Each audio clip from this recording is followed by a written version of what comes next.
देख रहे हैं स्वदेश विशेष। मैं हूं आपके साथ प्रशांत पांडे। मर्ज तब बढ़ता गया जब दवा की।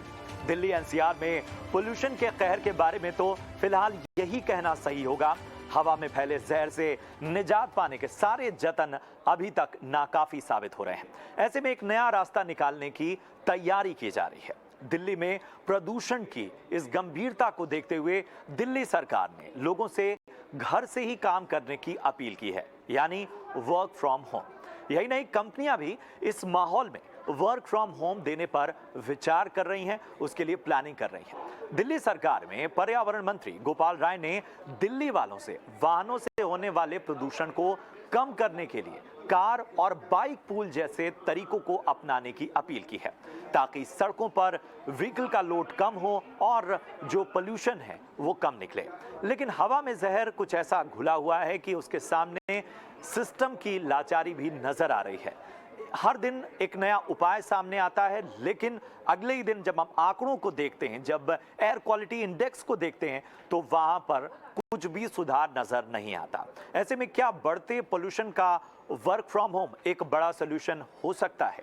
ट्रैफिक, स्मॉग, पराली, इंडस्ट्री से निकलता धुआं, आखिर आपकी सांसों पर कौन से फैक्टर सबसे ज्यादा भारी हैं? सामान्य से 10 गुना ज्यादा प्रदूषित हो चुकी दिल्ली की हवा का शुद्धिकरण तो जरूरी है, ये सभी मानते हैं, क्योंकि मौजूदा लेवल्स एक स्वस्थ आदमी को बीमार और ज्यादा बीमार बना देने के लिए काफी हैं। कैसे दिल्ली में मिलेगी साफ हवा?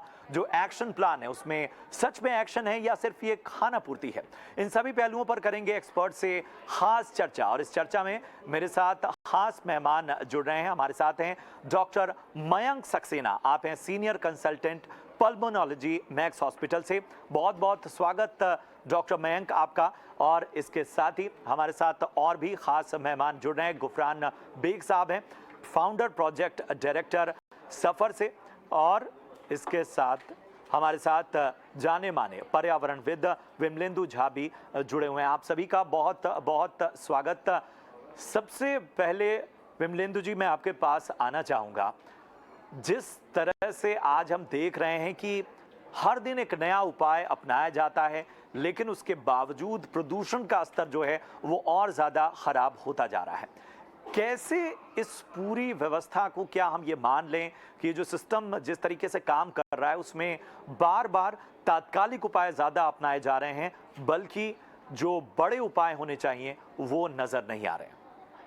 देखिए, सच्चाई ये है कि वो तात्कालिक उपाय भी जो है वो भी नहीं ढूंढा जाता है, क्योंकि अगर हम अक्टूबर नवंबर की माह में आकर के जब जब प्रदूषण जो है अपनी चरम पे रहता है, तब हम अगर कुआं खोदने की कोशिश करेंगे और उपाय ढूंढने की कोशिश करेंगे, तो वो एक बहुत ही एक अन्याय होगा। उस विषय, उस बिंदु, उस मुद्दे के ऊपर असल में वो न्याय संगत बात नहीं होगी। और एग्जैक्टली यही चीज हो रहा है पिछले 5-6 वर्षों से। अगर आप देखें तो अक्टूबर नवंबर के महीने पर्यावरण के ऊपर, प्रदूषण के ऊपर कवायद की जाती है, दोषारोपण की राजनीति होती है, और इसके बाद जनवरी तक जाते जाते सब लोग जो है वो विलुप्त हो जाते हैं, क्योंकि उस समय हमारा पोल्यूशन जो है वो भी अदृश्य होता है। पहली बात समझना बहुत आवश्यक है कि दिल्ली एनसीआर में प्रदूषण जो है पूरे साल रहता है। लगभग 362 दिन दिल्ली की आबो हवा जो है वो पुअर कैटेगरी में रहती है, अनसैटिस्फैक्टरी कैटेगरी में रहती है। और इसके लिए सामूहिक अगर जिम्मेदारी ना ली जाए, सामूहिक सोच, एक मीडियम टर्म और लॉन्ग टर्म, मतलब नी जर्क रिएक्शन से, एक लीपापोती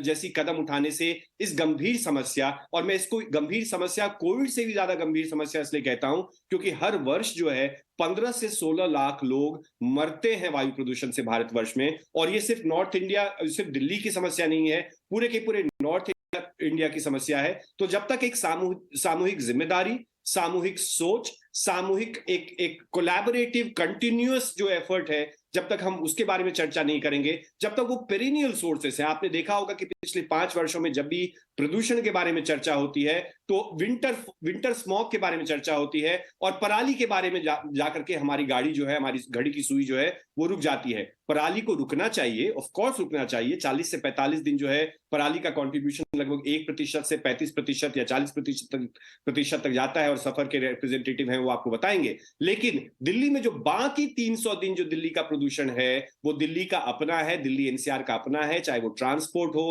कंस्ट्रक्शन डिमोलिशन डस्ट हो, या फिर ये जो 13 हॉटस्पॉट्स हैं, तो उन सभी कारणों से दिल्ली की आबो हवा बहुत ही गंदी है। और एक राष्ट्रीय नीति, एक बात देखिए कि सुप्रीम कोर्ट ने बहुत बार इसके बारे में चर्चा की है, लेकिन सुप्रीम कोर्ट इस साल भी गवर्नेंस के मुद्दे नहीं आना चाहिए। आइडियली जुडिशरी का रोल नहीं है, ये एग्जीक्यूटिव का रोल है।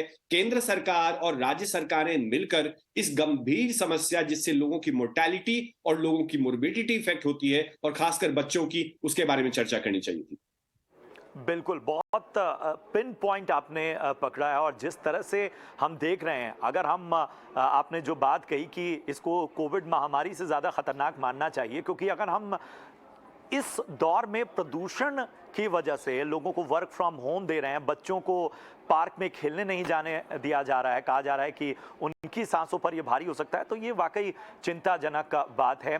दिल्ली, जिसे हम मानते हैं कि एक ऐसा महानगर है जहां संभावनाएं हैं, जहां लोग एक बेहतर जिंदगी जिएं, लेकिन उनके लिए सांसें जो हैं वो बेहतर कैसे हों, इस पर जो भी काम किया जा रहा है, जो भी जतन किए जा रहे हैं, वो नाकाफ़ी साबित हो रहे हैं।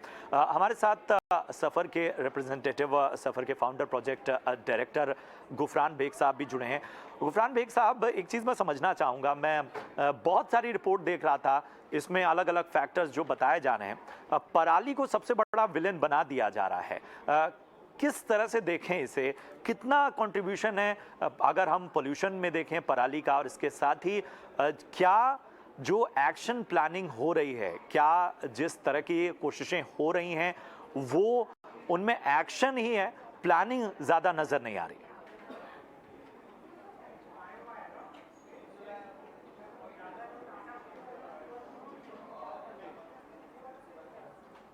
गुफरान साहब, आप तक आवाज़ पहुंच रही है मेरी? लगता है कुछ तकनीकी खामियां जिसकी वजह से गुफरान साहब से हमारा संपर्क टूट गया है, लेकिन हम उनसे दोबारा जुड़ने की कोशिश करेंगे। जी जी जी जी, विमलेंद्र जी, कुछ कहना चाह रहे थे आप? इसमें आपने जो कहा कि एक्शन है, प्लानिंग नहीं है, ये दूसरे तरीके से है। ये असल में एक्शन भी नहीं है और प्लानिंग भी नहीं है, ये समझना बहुत आवश्यक है। क्योंकि अगर एक्शन होता तो हमें दिख जाता, साल दर साल सुधार दिखता, पब्लिक ट्रांसपोर्ट में इंप्रूवमेंट दिखता, कंस्ट्रक्शन डिमोलिशन एक्टिविटीज में हमें इंप्रूवमेंट दिखता। एक बात बताइए, स्मोक टावर जो सबसे महंगा 23 करोड़ रुपए का बनाया सरकार ने, वो भी ठप पड़ा रहता है, जिसका इंपैक्ट सिर्फ 50 मीटर तक होता है। तो एक साइंटिफिक थिंकिंग भी नहीं है और साथ ही साथ एक्शन ऑन ग्राउंड भी नहीं है। और हम मान सकते हैं कि हाँ, एक बहुत ही गंभीर समस्या है, इसका उपाय बृहस्पतिवार के दिन और सोच करके एतवार के दिन तक नहीं हो पाएगा, लेकिन कम से कम हम 20-15 में सोच करके 20-22 तक, या 20-22 में सोच करके 20-25 तक ये तो कर सकते हैं। कम से कम उस पाथ पर तो चले, उस पथ पर तो चले जहां पे निर्माण हो पाए, हमारे बच्चों के लंग्स में सुधार हो पाए। बिल्कुल बिल्कुल। और हमारे साथ इस वक्त CISL HR के आदित्य नारायण भी जुड़े हुए हैं, और उनसे हम इस चर्चा को आगे बढ़ाएंगे। आदित्य नारायण मिश्रा हैं, CEO and director CIEL HR से।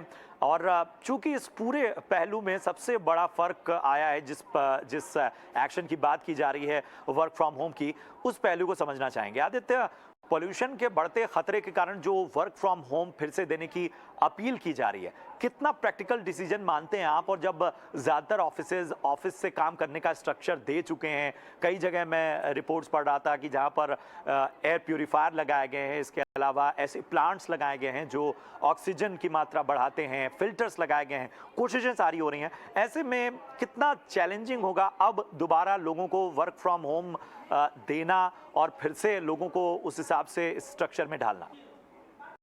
नहीं, देखिए, ये तो पहले पैंडेमिक से पहले वर्क फ्रॉम होम का कोई ऐसा ऑफिशियल परमिशन नहीं था लोगों के पास, और कंपनीज भी इसके बारे में कभी सोचे नहीं थे। लेकिन अभी ये पैंडेमिक के बाद ये फिर पोल्यूशन का जो अभी सीजन चल रहा है, तो इसको मद्देनजर रखते हुए बहुत सारे कंपनीज अभी लोगों को फिर फ्लेक्सिबिलिटी देना चालू कर दिए हैं कि आपको कोई भी हेल्थ का इश्यू हो या आप बहुत दूर से ट्रैवल कर रहे हो हमारा ऑफिस आने के लिए, तो उन लोगों को सब वर्क फ्रॉम होम का फ्लेक्सिबिलिटी अभी फिर कंपनीज देने लगे हैं। मेरे ख्याल में करीब 50% कंपनीज अभी लोगों को जिनको पहले बोले थे कि आपको 4 दिन आना पड़ेगा या 3 दिन आना पड़ेगा हफ्ते में, अभी बोल रहे हैं कि ठीक है 1-2 दिन आप आ सकते हैं। मतलब थोड़ा ज्यादा फ्लेक्सिबिलिटी दे रहे हैं। ये देना पड़ेगा क्योंकि देखिए एयर क्वालिटी तो पुअर है और अभी दिवाली के बाद ये और भी ज्यादा खराब हो जाते हैं। अभी जनवरी तक ऐसे ही सिचुएशन चलेंगे, तो लोगों को थोड़ा ज्यादा फ्लेक्सिबिलिटी चाहिए। नहीं कोई भी कंपनी इसको प्रिवेंट करना चाहता है या कोई ये थोड़ा रिजिड होकर बोलते हैं कि हम ये फ्लेक्सिबिलिटी नहीं देंगे, तब क्या होगा ना, एक कंपनी जो टैलेंट अट्रैक्शन का जो कैपेसिटी होता है वो कैपेसिटी थोड़ा कम दिखेगा क्योंकि उनकी कंपटीशन में और दूसरे कंपनीज हैं जो ये फ्लेक्सिबिलिटीज दे रही हैं। पैंडेमिक के बाद फ्लेक्सिबिलिटी एम्प्लॉइज के लिए काफी एक इम्पोर्टेंट चीज बन गया है, तो इसलिए कंपनीज को करना पड़ेगा। और ये एनवायरनमेंट के लिए भी थोड़ा मतलब ये तो चाहिए क्योंकि नहीं तो पोल्यूशन ज्यादा बढ़ता ही रहेगा। तो ये एक टेम्परेरी मेजर है, लेकिन जैसे सब लोग हम बोल रहे हैं कि इसका एक लॉन्ग टर्म सोल्यूशन होना चाहिए। और दिल्ली मतलब जो दूसरे सिटीज में रहते हैं, जैसे कि कोई बेंगलोर में है, कोई चेन्नई में है, वो जॉब के लिए कोई दिल्ली शिफ्ट होना पड़े उसको, तो वो बहुत बार सोचने लगते हैं कि इस ये पहलू पे भी मैं अपॉर्चुनिटी आऊंगा उनको लेना आदित्य चाहिए जी, कि नहीं। इस पहलू पे भी मैं आऊंगा। और इसका एक और दूसरा जो इस सिक्के का दूसरा पहलू ये है कि दिल्ली कहीं ऐसा ना हो जाए कि दिल्ली एनसीआर में एक बेहतर जीवन ना मिल पाना, एक बेहतर हवा ना मिल पाना दूसरे शहरों के लिए एक बड़े विकल्प के तौर पर उभरे। इस पे भी हम बातचीत करेंगे। हमारे साथ गुफरान बेग साहब भी सफ़र से जुड़ चुके हैं। आप फाउंडर प्रोजेक्ट डायरेक्टर हैं सफ़र में। गुफरान साहब, मैं आपके पास आऊँगा, स्वागत करता हूँ आपका शो में। लेकिन डॉक्टर मयंक के पास मैं पहले जाना चाहूँगा। डॉक्टर मयंक, जो AQI फिलहाल नज़र आ रहा है, जो इसके बारे में बहुत मोटे मोटे अक्षरों में ये रिपोर्ट में ये कोट किया गया है कि ये जो लेवल हैं, ये अच्छे खासे स्वस्थ इंसान को, जिसे कुछ भी नहीं है, जिसे किसी तरह की कोई तकलीफ नहीं है, उसे भी बीमार और बहुत ज़्यादा बीमार बना देने के लिए काफ़ी है। इसके अलावा रिपोर्ट में मैंने देखा कि डॉक्टर्स बच्चों को पार्क में खेलने के लिए या बाहर आउटडोर गतिविधियों, खासतौर पे शाम के वक्त और सुबह के वक्त अलाउ नहीं कर रहे हैं। कह रहे हैं कि बच्चा घर में ज़्यादा सुरक्षित है।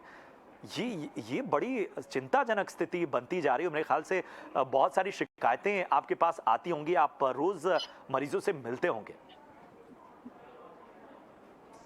बहुत ही आपने सही पॉइंट उठाया, क्योंकि अभी अगर मैं देखूं एयर क्वालिटी बहुत पुअर है।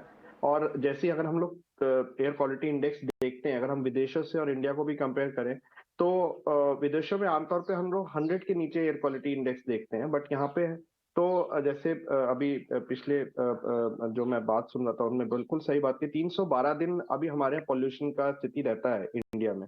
इस खास तौर से नॉर्थ इंडिया, दिल्ली एनसीआर की अगर हम लोग बात करें, तो अगर इतना पॉल्यूशन लेवल, इतना सस्टेन लेवल रहेगा, तो ऑब्वियसली सांस के मरीज नहीं भी हो, कोई भी पेशेंट ना भी हो, एक नॉर्मल इंसान के लिए भी एक सांस लेना अपने आप में मुश्किल स्थिति बन जाएगा, क्योंकि वो पॉल्यूटेंट सारे अंदर जा रहे हैं, जिसमें PM 2.5 पार्टिकल्स प्लस जितने भी पॉइजनस गैसेस, जितना भी एक हमारा पॉल्यूटेंट होता है, वो सब अंदर जाएगा सांस की नली में और वहां पे इरिटेशन पैदा करेगा। सिम्टम्स बहुत सारे वेरी टाइप के। मैं आपको एक सिंपल एग्जांपल बताता हूँ। आज से 10 साल पहले की अगर मैं बच्चों के केस में बात करूं, 10 साल पहले, 15 साल पहले कितनों के घरों में नेबुलाइजेशन मशीन होता था, कितनों के घरों में स्टीमर होता था, कोई जरूरत ही नहीं होती थी। और आज की डेट में आप देखेंगे हर घर में आपको नेबुलाइजेशन मशीन, स्टीमर, सब कुछ मिल जाएगा। तो कहीं ना कहीं ये इनडायरेक्ट इंडिकेटर है कि इस समय जो स्थिति होती है बहुत भयावह होती है, स्पेशली बच्चों के लिए। बच्चे बहुत ज्यादा ससेप्टेबल इसलिए होते हैं क्योंकि जैसे हमने देखा, चलो घर में बड़े लोग फिर भी रह पाते हैं, लेकिन बच्चों के लिए घर के अंदर बंद कर देना बहुत ही मुश्किल काम होता है पेरेंट्स के लिए भी। और दूसरा एक और एस्पेक्ट होता है कि बच्चों के लिए मास्क लगाना भी कंप्लाइंस उसका बहुत अच्छा नहीं रहता है। मास्क कुछ टाइम लगाएंगे, कुछ टाइम उतारेंगे, क्योंकि उनको उतना आइडिया नहीं रहता कि इतना प्रॉब्लम उनको हो सकता है। तो मैं बच्चों में भी आजकल देख रहा हूँ काफी ज्यादा प्रॉब्लम्स, इनको चाहे सांस की दिक्कत नहीं भी रही है, उनको काफी दिक्कत महसूस करनी पड़ती है। और खासतौर से अगर किसी को अस्थमा है, किसी को कार्डियक इश्यूज हैं, अस्थमा का फ्लेयर्स बहुत मिल रहा है। मसलन अभी कुछ दिन पहले ही मेरे पास अभी कितने पेशेंट्स बढ़ गए हैं पिछले 3-4 दिनों में ही। और जो पेशेंट्स के पेरेंट्स हैं वो इतने डरे हुए हैं इस समय की, क्योंकि हर एक पेरेंट यही बोल रहा है, क्या हम लोकेशन चेंज करके देख लें, क्या हम इस जगह से हमेशा के लिए शिफ्ट हो जाएं। तो अगर पहले हम देश पलायन की बात करते थे, अब ये सिटी पलायन की जो एक पॉल्यूशन की वजह से बात चल रही है, ये भी अपने आप में एक बहुत ही ज्यादा प्रॉब्लम। तो सिम्टम्स बहुत आजकल वेरिड टाइप के सिम्टम्स हैं, चाहे सिम्टम्स किसी को पहले ना रहे हों। फर्स्ट न्यू सिम्टम्स भी बहुत हम लोग देख रहे हैं, जिसमें थ्रोट इरिटेशन, कफ जो कि ठीक ही नहीं हो रहा है, सांस लेने में दिक्कत, ये सब दिक्कतें बहुत देखी जा रही है। और खासतौर से एस्थमेटिक और कार्डियक पेशेंट्स के लिए तो मुश्किल समय है। बिल्कुल बिल्कुल, और ये सबसे बड़ी समस्या है कि हम एक बेहतर भविष्य की तलाश में इन बड़े शहरों की ओर रुख करते हैं। हम चाहते हैं कि हमारे बच्चों को अच्छी शिक्षा मिले, अच्छा माहौल मिले, लेकिन जीवन जीने के लिए जो हवा चाहिए, जो सबसे एसेंशियल है, उसी में इस तरह का जहर घुला हो तो हम किस तरह की उम्मीद करें। गुफरान बेग साहब, मैं एक चीज़ समझना चाहूँगा कि जब भी इस तरह की समस्या आती है तो पराली को सबसे बड़ा विलेन बना दिया जाता है। क्या कहती हैं आपकी फाइंडिंग्स और जिस तरह की रिपोर्ट्स हैं, क्योंकि मैं अलग अलग देख रहा हूं कि कई जगह परसेंटेज कुछ और है, कई जगह कुछ और है। तो ज़रा बताएं कि पराली कितना कंट्रीब्यूट कर रही है इस पोल्यूशन में और बाकी फैक्टर्स किस तरह से प्रदूषण को बढ़ा रहे हैं। देखिए, ये समस्या खाली पराली की नहीं है, यही सबसे ज्यादा कभी प्रॉब्लम होती है। 45 दिन का जो प्रॉब्लम है 10 अक्टूबर से लेके और 30 नवंबर तक, ये पराली की वजह से। और यहाँ पे पराली तो ओनली पराली का फर्क क्या होता है कि अगर पराली नहीं जलती तो ये सीवियर में एयर क्वालिटी नहीं जाती, वेरी पुअर में रहती, लेकिन गुड या सेटिस्फैक्टरी नहीं होगी। तो कहने का मेरा मकसद ये है कुल मिला के कि आपने बहुत सारे सोर्सेज हैं एयर पोल्यूशन के, और दिल्ली ऐसा लैंडलॉक सिटी है, उसके चारों तरफ का एरिया हो, और दिल्ली के अपने जैसे 40% जो है दिल्ली के अंदर ट्रांसपोर्ट सेक्टर से आता है, 18% आता है आपका इससे इंडस्ट्रीज से। तो ये तो जो सोर्स हैं, और इसके चारों तरफ 100 से 150 किलोमीटर के दायरे में उन सबके सोर्स के ऊपर काबू पाना पड़ेगा। अभी समझिए 30 नवंबर को आपका ये पराली का जलना खत्म हो जाएगा, लेकिन फिर भी आप देखिएगा कि दिसंबर और जनवरी में एयर क्वालिटी कई बार सीवियर में चली जाती है, वो तो पराली नहीं है।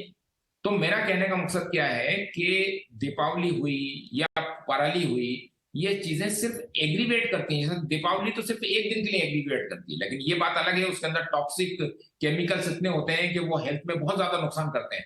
तो कहने का मेरा मकसद ये, अच्छा जहां तक आपका ये है, दूसरा ये आपका जो सवाल है कि कितना प्रतिशत करती है, ये आपके उसके ऊपर डिपेंड नहीं करता है कि पराली का काउंट कितना है। ये इस पर डिपेंड करता है कि वहां से आने वाली जो हवाएं वहां से हैं वो दिल्ली की तरफ से आ रही हैं, जो कि करीब 500 मीटर से 1 किलोमीटर के ऊपर होती है, क्योंकि जमीन पे ये पराली की हवाएं जो हैं, जो बनता है प्रदूषण, वो नहीं ट्रांसपोर्ट होता है। तो अभी आप देखिएगा कि पिछले कुछ दिनों के अंदर, यानी लास्ट वीक में काउंट चले गए थे 2000, लेकिन कंट्रीब्यूशन 2-3% था। लेकिन अभी जो है पिछले 2-3 दिनों से पूरा नॉर्थ वेस्ट से हवाएं आ रही हैं, वो प्रदूषण जो है 20-30% तक चला गया है।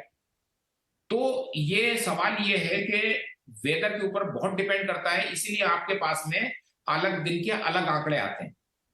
लेकिन मेरे ख्याल से सफरी एक ऐसी संस्था है, मेरे ख्याल से वो परसेंटेज कंट्रीब्यूशन सफरी देती है, तो उसके अंदर कोई वो नहीं होगा, एम्बिग्यूटी नहीं होगी, लेकिन हाँ डिफरेंट डेज में डिफरेंट आंकड़े आएंगे। लेकिन जहां तक लोकल दिल्ली का सवाल है, 40% transport sector, 18% industrial sector, 25% wind blown dust, जो कि रीसस्पेंडेड डस्ट होती है। आपको ये मालूम होना चाहिए, ये मतलब सब लोगों को विदित होना चाहिए कि PM 2.5 जो सबसे घातक है उसमें डस्ट का कंट्रीब्यूशन बहुत कम होता है, PM 10 में बहुत ज्यादा होता है। तो हमारे पास में जो बहुत ज्यादा एफर्ट हम डस्ट के लिए लगा रहे हैं, मेरे ख्याल से अगर उतने ही एफर्ट अगर हम लगाएं ट्रांसपोर्ट सेक्टर में या इंडस्ट्रियल सेक्टर में तो वो ज्यादा कारगर साबित होगा। बिल्कुल बिल्कुल, बहुत अहम बात आपने कही कि कहीं ना कहीं इन सारी चीज़ों को समझने की ज़रूरत है। विमलेंदु जी, मैं आपके पास आना चाहूँगा। क्या हमारे पास उदाहरण है, जब भी हम इस तरह की समस्या देखते हैं जिसका बार बार इसको टैकल करने की कोशिशें जो हैं वो नाकाफ़ी साबित होती हैं, तो कई बार हमें बाहर के एग्जाम्पल देखने होते हैं। तो हम अगर विदेशों में देखें तो क्या ऐसे शहर हैं या उनका जो सिस्टम है जो पहले प्रदूषण से बहुत ज़्यादा मार खा रहे थे लेकिन उन्होंने इस पर काफ़ी हद तक काबू पाया या बेहतर किया इसमें, तो ज़रा इस पर रोशनी डालें। सबसे पहले तो हमें भारत से जो क्लोजेस्ट उदाहरण है इसी एक्सट्रीम एयर क्वालिटी का, वो बीजिंग है। बीजिंग भी इतना ही प्रदूषित था एक समय में, जैसे दिल्ली को वो अभी उपाधि मिली हुई है सबसे प्रदूषित राजधानी का, वही जो है उसी तरह की उपाधि जो है बीजिंग के पास भी थी। लेकिन उन्होंने अब 6 वर्ष के अंदर ऐसे चेंजेस किए जो अभी सफर के रिप्रेजेंटेटिव भी कह रहे थे, चाहे वो ट्रांसपोर्ट का सेक्टर और इंडस्ट्री और एनर्जी का सेक्टर, इन दोनों पे उन्होंने सिलसिलेवार तरीके से बिना किसी कॉम्प्रोमाइज के, क्योंकि ये एक ऐसा मुद्दा है जिसके अंदर इकोनॉमिक एक्टिविटीज को हम डिले कर सकते हैं, पोस्टपोन कर सकते हैं, हम थोड़ा कम अमीर बन सकते हैं, लेकिन लोगों की लाइफ एक्सपेक्टेंसी जो है वो कम होती है, लोगों की मोर्टेलिटी और मोर्बिडिटी कम होती है। उसमें कॉम्प्रोमाइज आइडियली एक रिस्पॉन्सिबल और रिस्पॉन्सिव सरकार को और एक समाज को नहीं करना चाहिए। तो बीजिंग एक बहुत अच्छा सा उदाहरण है जो उसने करके दिखाया। आज की तारीख में बीजिंग उस लिस्ट में नहीं है जिसमें सबसे प्रदूषित, जो हम कहते हैं कि top 3 most polluted Capitals of the world में बीजिंग नहीं है। तो एक उदाहरण, बहुत ही एक अच्छा उदाहरण हमें मिलता है। एक और बात मैं ऐड करना चाहूंगा कि सब जो आप वर्क फ्रॉम होम के बारे में बात करते हैं, देखिए हमें इस पूरे के पूरे विषय को इक्विटी और जस्टिस के नजर से भी देखना पड़ेगा कि कितने लोग हैं जो वर्क फ्रॉम होम कर सकते हैं, कितने लोग हैं देश में या दिल्ली एनसीआर में जो एयर प्यूरिफायर खरीद सकते हैं, कितने लोग हैं जो असल में अस्पताल में अपना इलाज करा सकते हैं लंग रिलेटेड इश्यूज से। तो इसका जवाब यह है कि मेजॉरिटी 90% से ज्यादा लोग जो है उनके पास ये ऑप्शन नहीं है वर्क फ्रॉम होम जो सरकार अनाउंस कर रही है। उनके पास नहीं है एयर प्यूरिफायर पे पैसा खर्च करने का, और उनके पास मेदांता में अपना इलाज कराने का भी पैसा नहीं है। तो हमें इसको इक्विटी के नजर से भी देखना पड़ेगा कि गरीब लोग सबसे ज्यादा भुगतते हैं इससे, और इसका इम्पैक्ट जो है वो लॉन्ग टर्म में और इसे हमारे इन पहलुओं पर कहीं ना कहीं विचार करना होगा। जब हमारे पास उदाहरण हैं बेहतर ऐसा करने के, ऐसे तमाम देश हैं जो इस तरह की समस्याओं पर काबू पा चुके हैं, तो क्यों नहीं हम उस प्रोग्रेसिव सोच के साथ और आगे की प्लानिंग, हम 5 साल 10 साल की प्लानिंग के हिसाब से आज से ही उस पर काम करना शुरू करें तो बेहतर होगा। आदित्य जी, मैं आपके पास आना चाहूँगा। क्या इस तरह की भी रिक्वेस्ट आ रही हैं कि लोग दिल्ली एनसीआर, चाहे गुड़गांव हो, चाहे दिल्ली हो, नोएडा हो, इन इलाकों से मूव करना चाहते हैं अपने परिवार की हेल्थ के लिए, अपने बच्चों की बेहतर भविष्य के लिए? क्या इस तरह के भी पैटर्न देखने को मिल रहे हैं? हाँ जी, तो ऐसा देखने के लिए मिलता है, क्योंकि जो वाइट कॉलर जॉब में हैं, जो middle class, upper middle class families में हैं, और ऐसे भी कुछ छोटे छोटे बिजनेस के ओनर्स हैं जो अपना बेस लोकेशन कुछ दिनों के लिए शिफ्ट करना चाहते हैं। हम वो देखते हैं, लेकिन जब दिल्ली का ओवरऑल पॉपुलेशन देखें, जैसे विमलेंदु ने बताया कि शायद 10% लोग ही ये सब अफोर्ड कर पाएंगे, 90% नहीं करते। तो हम जो देखते हैं ये maximum upper middle class and upper class people only afford कर पाते हैं, तो उनका सोच ये रहता है और उनके लिए ये अल्टरनेटिव है।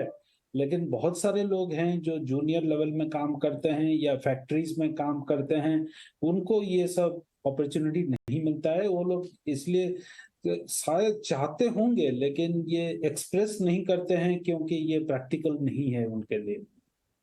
बिल्कुल। आखिरी सवाल डॉक्टर मयंक मैं आपसे लेना चाहूँगा।